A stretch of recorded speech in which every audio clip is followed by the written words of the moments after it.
August 1942. New Guinea.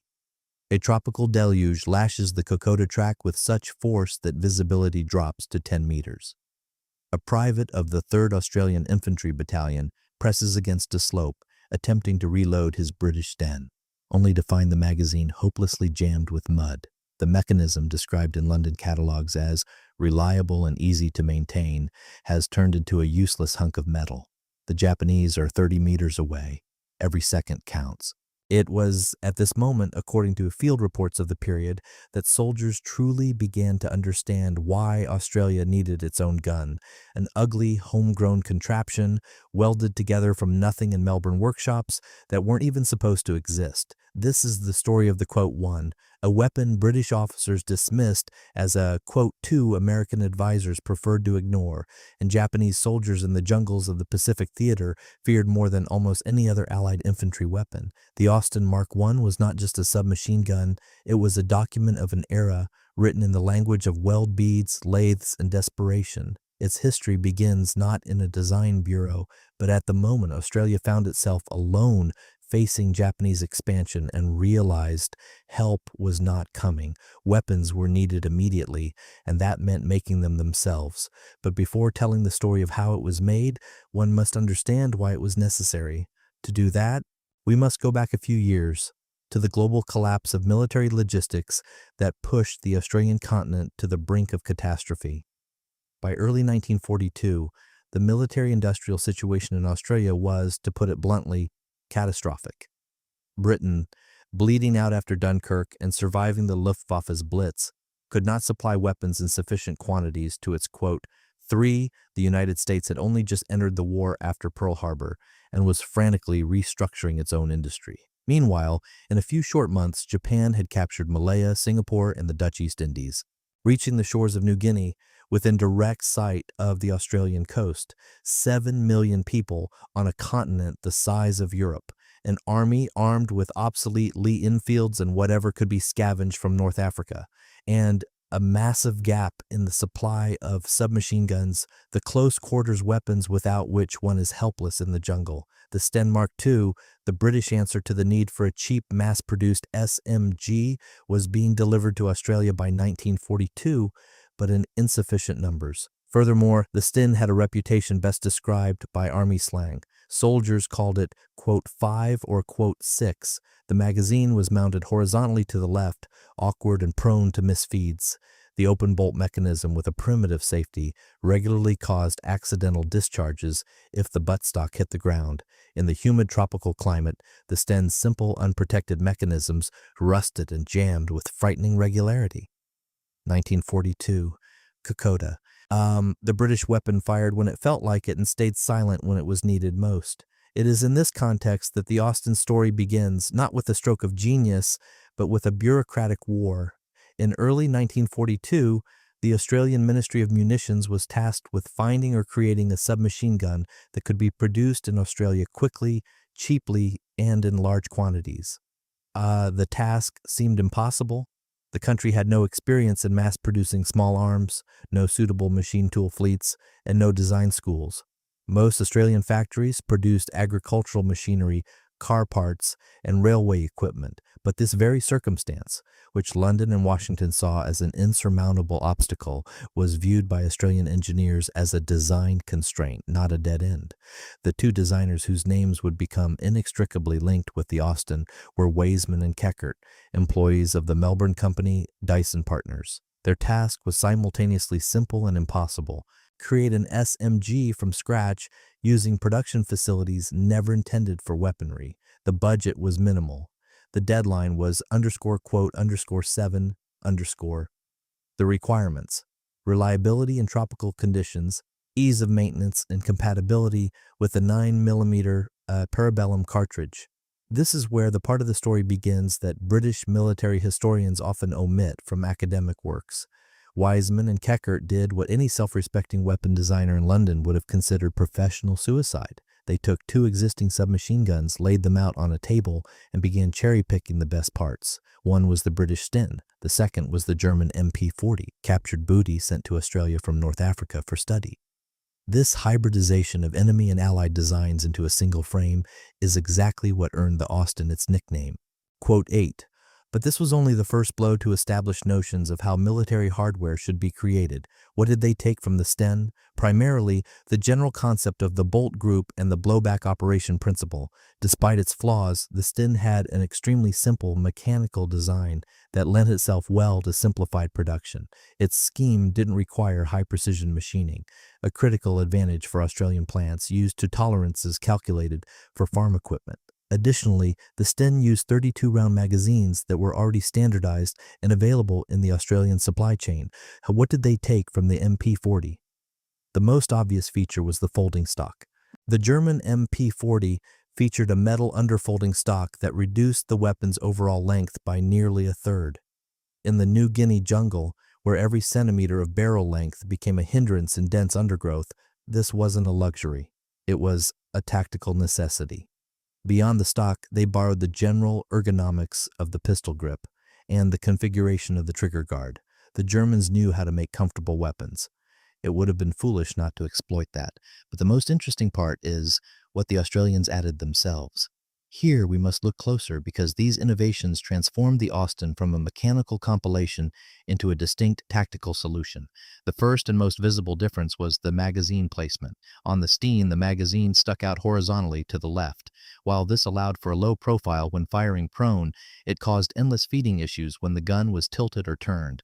The MP40 used a vertical bottom-fed magazine, reliable but increasing the weapon's height. The Australians placed the magazine vertically at the bottom like the MP40, but developed their own feed mechanism with a dual follower system that reduced the risk of jams caused by dirt. The result, feeding reliability in mud and moisture, was significantly higher than that of the Sten. The second key element was the housing. The Sten was made of stamped steel tubes, cheap and technological, but with sharp edges and minimal protection against the elements. The MP40 had a more complex stamped body with better protection. The Austen, however, received a die-cast zinc trigger housing. British experts later criticized this as, quote, 11 and, quote, 12, but this cast housing provided a level of trigger mechanism sealing that stamped designs could not achieve. In the tropics, where humidity exceeds 90% year-round, this wasn't just a detail, it was a matter of life and death. The third innovation concerned the safety. The Sten's safety regularly failed, costing Australian lives before they even saw the enemy. The Austen was fitted with an improved bolt safety with a two-position lock, cocked and uncocked. Mechanically, it was simpler than the Sten's, but significantly more reliable. The, quote, 13 accidental discharge upon hitting the ground became virtually impossible with the Austen. Fourth was the muzzle device. The Austen featured a distinctive compensator that doubled as a flash hider. In night operations in the jungle, a bright muzzle flash is an instant death sentence. The Austen's compensator suppressed the flash more effectively than the Sten's bare barrel and slightly reduced muzzle climb during automatic fire. It wasn't revolutionary in theory, but in real combat, these small things added up to the difference between being spotted and remaining invisible. Production of the Austen began in 1942 at the Dyson Partners plant in Melbourne. The facility was geared toward household appliances and industrial equipment, hardly an obvious choice for a military contract. But this is where Australian garage engineering began, a term to be taken literally. The plant's machine tools required serious recalibration to produce weapon parts. More accurately, the precision had to be reevaluated, not by increasing it, but by intelligently lowering it. This sounds paradoxical only until you understand the logic. British designers worked with tolerances that required high-precision machines and highly skilled operators.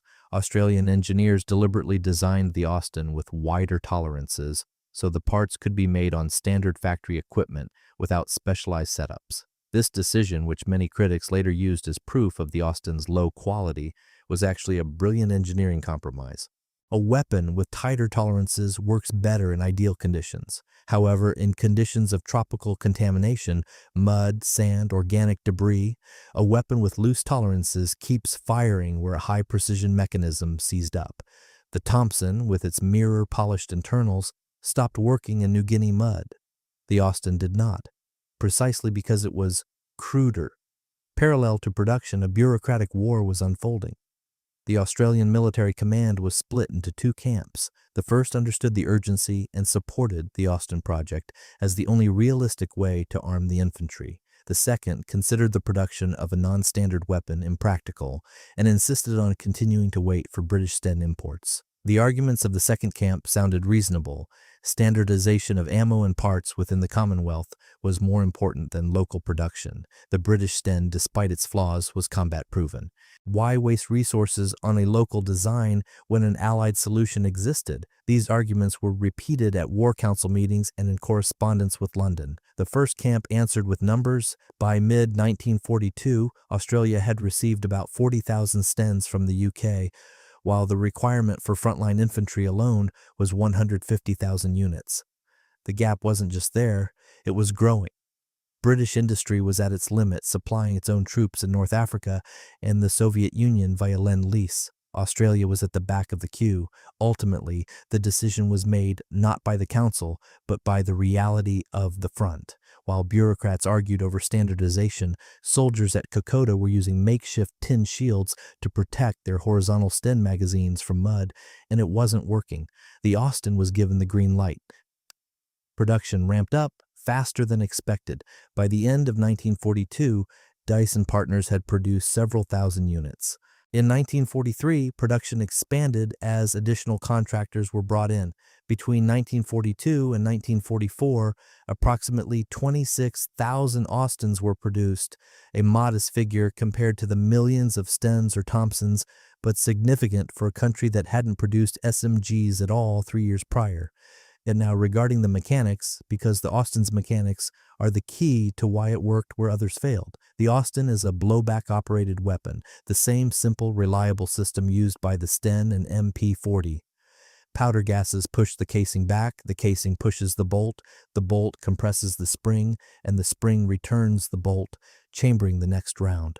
No gas regulators, no complex locking lugs. A system you can explain in 30 seconds and field strip in 3 minutes in total darkness. The caliber was 9mm parabellum, the de facto Allied SMG standard. This ensured compatibility with British Sten magazines, critical when supply lines were shaky. The rate of fire was around 700 rounds per minute. Not a record breaker. The Finnish Suomi hit 900. The German MG42 hit 1,200, but 700 RPM from a 32-round mag meant about 2.5 seconds of continuous fire. In a cramped space or dense jungle, that's where every decisive event happens. Effective range was about 100 meters for aimed semi-auto fire. At 150 meters, accuracy dropped off significantly. But in the New Guinea jungle, where visibility rarely exceeded 50 meters, a 150-meter range was an academic figure. Real combat distances on the Kokoda track were 5 to 30 meters. At those ranges, the Austen wasn't just effective, it was devastating. The Austen weighed about 3.7 kilograms, 8.2 pounds, empty. This was heavier than the Sten, approximately 3 kilograms, but comparable to the MP40 and significantly lighter than the Thompson, which clocked in at nearly 5 kilograms fully loaded. On multi-day treks through mountain jungles, every 100 grams mattered. The 1 kilogram difference between an Austen and a Thompson represented about 40 extra rounds of ammo, an extra tin of rations, or a spare pair of socks, which in the tropics was literally a matter of whether you could still walk. The Austen's welds were rougher than its British counterparts. Critics used this as, quote, 21 of poor quality, but from an engineering standpoint, a rough weld meant more metal in the joint. Where the Sten had a neat, thin bead, the Austen had a thick, ugly, quote, 22 of metal. In the field, a Sten subjected to a heavy blow might crack at the weld. The Austen would deform but remain intact. Its ugliness was its strength. The zinc die-cast housing was another target for criticism. Casting zinc is cheaper than stamping steel in terms of tooling, but heavier and theoretically less durable. However, die casting allowed for a completely gap-free sealed trigger unit. In the muddy hell of Kokoda, this meant the Austen's trigger kept working hours after the Sten's mechanism had packed with silt and seized. Disassembly took about 20 seconds. The core components, barrel, bolt, recoil spring, and grip/trigger unit, separated without tools. A soldier with minimal training could strip, clean, and reassemble an Austen in the dark in under 4 minutes. By comparison, a Thompson required tools for full disassembly and much more time even in good light. In combat, 5 minutes of maintenance time is the difference between a functional squad and a dead one. New Guinea, Wewak region. Australian offensives had shifted the initiative to the Allies, but the jungle still dictated the rules. A battalion that had partially replaced its Stens with Austens encountered a fortified Japanese position in dense growth. A company commander, whose name is recorded in battle reports, later described it. Several Stens in the unit failed after crossing a swampy stretch. The Austens, every single one, kept firing. This wasn't an isolated report. Field reports from the 1st Australian Army Corps for 1943 and 1944 contain numerous references to the comparative reliability of the Austen in tropical climates. While not all this data made it into formal histories, it survives in officers' personal journals and company logs. The trend was clear. In high humidity and filth, the Austen demonstrated a stability the Sten could not match. Soldiers are pragmatics. They don't read spec sheets, they look at what works when their lives depend on the first shot. By 1944, Australian infantrymen who had a choice preferred the Austen, not because it was prettier or lighter, but because it fired. That is the ultimate military technical review. American military advisors in the Pacific initially viewed the Austen with restrained skepticism. American infantry were armed with Thompsons and M1 Garands, weapons considered the gold standard. Respecting a crudely welded Australian hybrid was beneath the dignity of officers used to the polished products of Harrington and Richardson, but practice proved otherwise. In joint operations, specifically around Milne Bay and the Huon Peninsula, American soldiers were known to occasionally trade their own weapons for Australian ones. This wasn't because the Thompson was inferior on paper, it was more powerful and accurate, but the Thompson weighed 5 kilograms. Its .45A CP ammo required a separate supply chain, and it hated mud. The Austen weighed 3.7 kilograms, used common 9mm ammo, and worked in the mud. In the New Guinea jungle, the _24_ criterion outweighed everything else. British officers who initially viewed the Austen as .25 changed their tune by 1944, at least in private. Officially, the Austen was never included in British standard lists, and the UK showed no interest in licensed production after the war, but at the field level, several British units operating in the Pacific requested Austens through Australian supply channels, unofficially bypassing standard procedures. The end of World War II in 1945 presented the Austen with the problem facing all weapons born of wartime necessity. Peacetime has no room for improvisation. The British and Commonwealth armies began massive post-war standardization. The Sten Mark I, a refined post-war version, became the new standard. The Austen didn't fit, it wasn't a British design, wasn't on the standard list, and its production was geared solely for Australian needs. The Australian Army gradually transitioned back to British standard arms for both logistical and political reasons, positioning Australia as part of a unified British military system. The Austens in the armories were slowly decommissioned. Some were destroyed, some went to reserve storage, and a few ended up in museums. Post-war criticism of the Austen was largely unfair. It was condemned for its rough finish, but that was a deliberate production strategy. It was criticized for its zinc housing, but that housing saved lives in the mud. It was called a second-rate copy, ignoring the fact that it outperformed both its parents in the specific environment for which it was built. Winners are rarely judged, but the Austen had the misfortune of winning a war that left no place for its continued use. The Austen's place in history is difficult to define.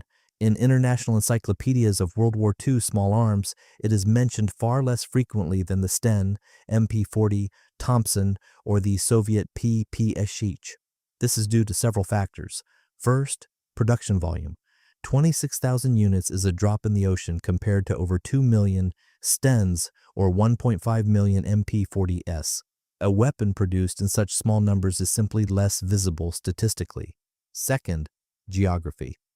The Pacific Theater, especially the New Guinea campaign, traditionally receives far less attention in European and American historiography than the Western Front or North Africa.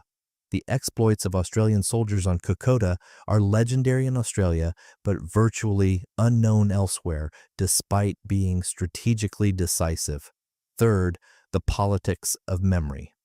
Post-war Australia consciously wrote itself into the British military tradition rather than emphasizing its own technical independence. The Austen, a symbol of Australian independence from the British military machine, didn't fit that narrative. Fourth, and perhaps most importantly, the Austen lacked a cool origin story. The Thompson had the Chicago piano legend and gangster noir. The Sten had the pathos of Dunkirk and the French resistance. The MP-40 had the cinematic ubiquity of the German invader. The Austen was born in a Melbourne appliance factory out of pure desperation, used borrowed ideas, had ugly welds, and worked in the mud. That isn't a story easily turned into a Hollywood image, but that is exactly why it is a real story. What is the Austen Mark I in the grand scale of history? It is documentary evidence of what happens when a wartime industrial economy is forced to solve tactical problems without the resources those problems theoretically require. It is an engineering compromise where every decision was dictated by real-world limitations rather than theoretical preferences. It is a weapon that exists not because of the system, but in spite of it. And Australian military history is rich with such examples. Quote, 35 tanks fitted with Australian flamethrowers for the Pacific, landing craft built in Australian shipyards from riverboats, field radios assembled from civilian components. These are not exceptions. They reflect the fundamental reality of the Australian experience in World War II, fighting where Allies thought victory was impossible, using weapons Allies thought were insufficient. The Austen is part of that tradition. It wasn't the best SMG of the war by cumulative specs. It didn't revolutionize firearms design. It didn't become a post-war standard. It did something else. It worked where others didn't, in conditions for which others weren't built, in the hands of soldiers who couldn't afford a malfunction. 26,000 units, 3 years of production, 1 theater of war, 1 war. It turned out to be enough. There's a temptation to end the story with a grand flourish about the underscore quote, underscore 37 underscore. But a more accurate conclusion is this. The Austen is an argument against the view that military hardware should be measured by the beauty of its finish or the tightest of its tolerances. It is an argument for pragmatism, the kind of pragmatism that doesn't ask, how does it look, or even, how does it work in a lab, but instead asks, does it work in the mud, in the dark, in the hands of an exhausted soldier after a 2-day trek through tropical mountains? To that question, the Austen provided a better answer than its rivals. That was its only answer, and it was more than enough. A Melbourne workshop. 2 engineers with a captured German trophy and a British Sten on the table, and a question. What happens if we take the best of both and add the Australian pragmatism that values reliability over beauty? The answer lies in 26,000 welded guns that kept firing in the New Guinea mud when everything else had stopped. That is the Frankenstein, ugly, crude, stitched from the parts of others, and for that very reason, irreplaceable.